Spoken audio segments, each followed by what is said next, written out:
Assalamualaikum warahmatullahi wabarakatuh, sahabat kemanusiaan dimanapun kalian berada. Kita akan tambahkan materi untuk hari ini tentang bagaimana penanganan gigitan ular berbisa, ya, atau hewan berbisa. Ini bisa berlaku di ular, kalajengking, atau hewan-hewan berbisa yang lainnya. Pengkhususan hari ini kita akan penanganan bagaimana untuk hewan berbisa, dalam spesifiknya adalah ular.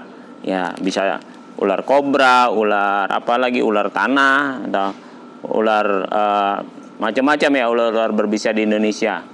Yang banyak spesifiknya ya, spesiesnya banyak terdapat di Indonesia. Pertama yang harus kita lihat adalah dari jenis luka. Luka dari ular berbisa dengan ular yang tidak berbisa itu berbeda, ya. Bagaimana cara membedakan ular berbisa dan ular yang tidak berbisa? Kita bisa melihat dari kepalanya. Dari bentuk kepala, kalau ular berbisa itu biasanya berbentuk lancip segitiga, ya. Kalau ular yang tidak berbisa lebih kebanyakan adalah lonjong. Tapi tidak semuanya ular berbisa itu mempunyai ciri-ciri seperti itu.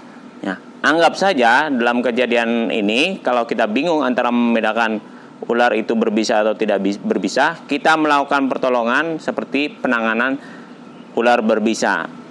Terus ada tanda-tanda lain. Ya, ketika kita melihat gigitan ular, kita lihat kalau ular yang berbisa itu gigitannya berupa suntikan. Dia tidak banyak daerah yang terluka, tapi ia tertusuk, ya, berupa seperti orang habis disuntik. Karena ular berbisa menyuntikkan toksinnya atau bisanya ke dalam tubuh si korban. Kedua, kalau ular yang tidak berbisa, lebih banyak kita lihat pendarahannya lebih banyak karena luka-lukanya, luka robeknya lebih terlihat, ya, lebih terlihat banyak, ya. Ya, itu yang kedua adalah dari jenis lukanya. Baik, apa aja alat-alat yang digunakan untuk penanganan gigitan ular berbisa? Yang pertama adalah kita menggunakan sabun. Ketika kita melihat gigitan hewan berbisa, lebih spesifik lagi adalah ular, maka kita menggunakan sabun. Kita cuci daerah yang luka, ya, dengan menggunakan sabun dan air bersih yang mengalir. Untuk apa? Untuk mengurangi racun bisa ular yang menempel pada bagian kulit. Kedua, kita menggunakan perban atau imobilisasi plester bandage atau plester elastis kalau kita dengan bahasa orang awamnya plester elastis. Ini bisa kita gunakan, ya, atau buat membalut bagian yang terluka. Banyak, ya, kita bisa dapatkan di toko-toko obat atau di sekitar kita. Ini biasanya selain buat gigitan ular berbisa, buat luka-luka yang memar, ya. Ini menggunakan alat seperti ini. Yang ketiga adalah kita menggunakan bidai. Ya. Perlu diketahui bahwasanya bisa ular itu menjalar bukan pada pembuluh darah, tapi dia menjalar pada pembuluh getah bening. Sifat dari pembuluh getah bening ini adalah semakin banyak dia digerakkan, maka akan mempercepat pergerakan aliran darah, aliran racun, ya, aliran racun dari ular tersebut. Nah, sebagai tambahan kita bisa menggunakan alat ekstraktor jikalau ada. Kalau tidak ada, kita bisa menggunakan alat sederhana seperti ini dengan menggunakan suntikan, ya. Suntikan sekitar 60 mili kita potong di atasnya. Ya, seperti ini kita potong di atasnya. Ini bisa juga berfungsi sebagai ekstraktor. Baik, alat-alat sudah kita berikan, ya, sudah kita beritahu bagaimana cara pertolongannya. Mari kita lihat scene berikutnya. ketika terjadi gigitan ular berbisa, maka yang pertama kali kita lakukan adalah kita mencuci, ya. Kita mencuci dengan menggunakan sabun, ya, dan air yang mengalir. Kita cuci, ya. Kita cuci, kita guyurkan air. Lalu setelah itu, setelah dicuci, racunnya itu bisa kita keluarkan, ya, dengan cara memijat ke arah luka. Ya, di sini misalnya terjadi lukanya, perlukannya di sini, maka kita pijat ke arah luka seperti ini. Ya. Lalu kalau kita punya ekstraktor atau kita membuat ekstraktor dengan modifikasi seperti ini, kita sedot, ya, kita sedot lukanya dengan harapan racun yang tertinggal, ya, yang tertinggal tidak jauh dari luka itu akan tersedot keluar, sehingga akan meminimalisir penyebaran racun yang berada di dalam tubuh. Ya. Perlu diketahui, kita tidak boleh menggunakan cara-cara lama seperti kita menyedot dengan menggunakan mulut kita, atau kita lukai baru kita sedot dengan menggunakan mulut. Ini berbahaya. Karena apa? Ini akan mengancam nyawa dari penolong. Karena kalau dia tertelan atau dia masuk ke dalam pembuluh-pembuluh darah, bisa saja gigi kita bolong kan? Ya, dia masuk ke situ, maka akan mempercepat penularan atau akan mempercepat bisa ular menjalar ke seluruh tubuh. Bahkan ini kan dekat dengan otak, ya. Jadi penjalarannya langsung ke otak. Jadi langsung mematikan jaringan di otak, dan juga jaringan lain juga akan mati ketika otak itu sudah masuk racun daripada bisa tersebut. Ya. Terus lalu kita tidak juga menggunakan torniket. Ya. Kenapa? Torniket itu bersifat menghentikan perdarahan secara keseluruhan. Dalam kasus amputasi, pernah kita bahas ya, dalam kasus amputasi kita harus menggunakan torniket. Kenapa? Untuk menutup aliran darah. Karena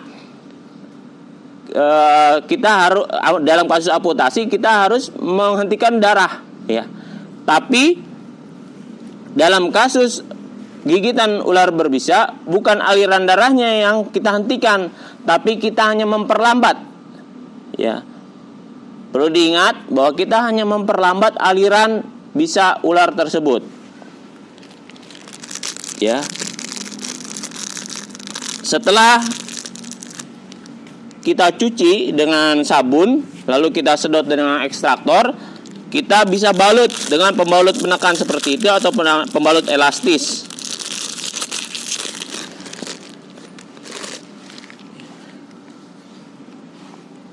Bisa balut langsung, bisa kita membalutnya langsung, ya, dari atas luka, dari atas lukanya. Di sini lukanya kita dari atas. Untuk apa? Untuk memperlambat dari peredaran racun tersebut. Nah, seperti ini.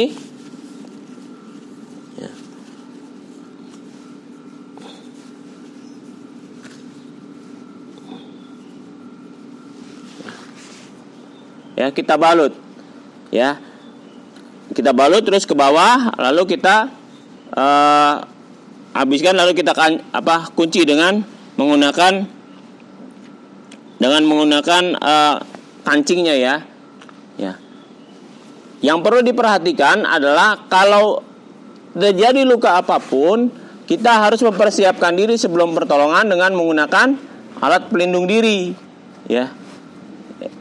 Alat pelindung diri, ya. Di sini ada sarung tangan karet, ya. Kenapa?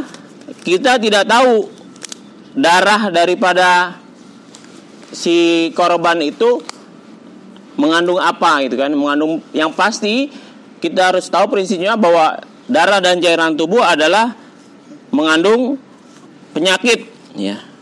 Dan itu sebagai media penularan dari penyakit. Maka itu sebagai penolong kita menghindari adanya penularan penyakit ke tubuh kita melalui kulit. Yang terlihat di sini adalah tangan ya, atau telapak tangan kita. Kita coba minimalisir ya, supaya kita tidak kontak langsung dengan darah si korban. Ya. Kalau ada bidai, kita bisa membidai. Seperti ini. Kita bisa membidainya. Ini dari atas ya, dari atas lukanya.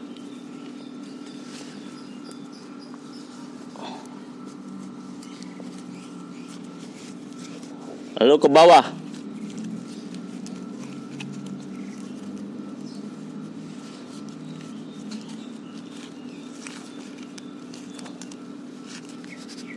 Habiskan terus sampai ke ujung. Lalu ini kembali.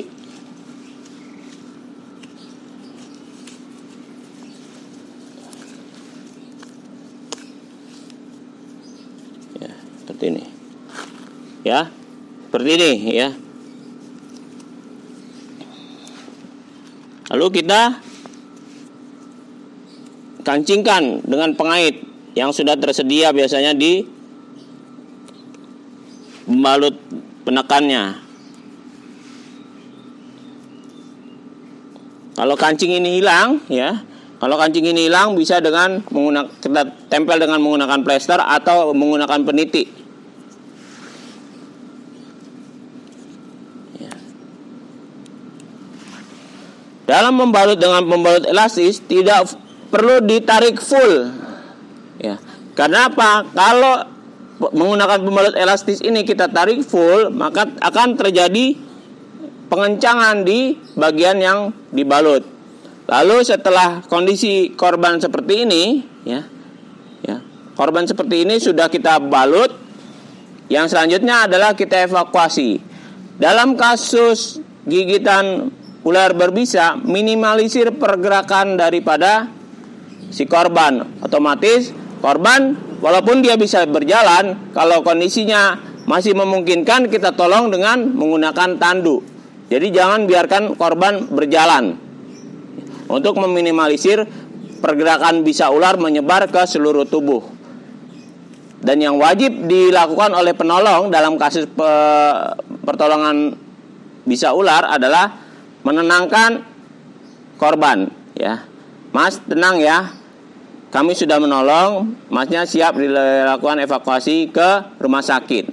Segera hubungi rumah sakit. Karena dalam kasus gigitan ular berbisa, korban akan disuntik oleh cairan anti bisa ular atau sabu, ya, serum anti bisa ular. Segera mungkin. Itu biasanya ada di rumah sakit daerah atau rumah sakit tertentu sebagai rujukan.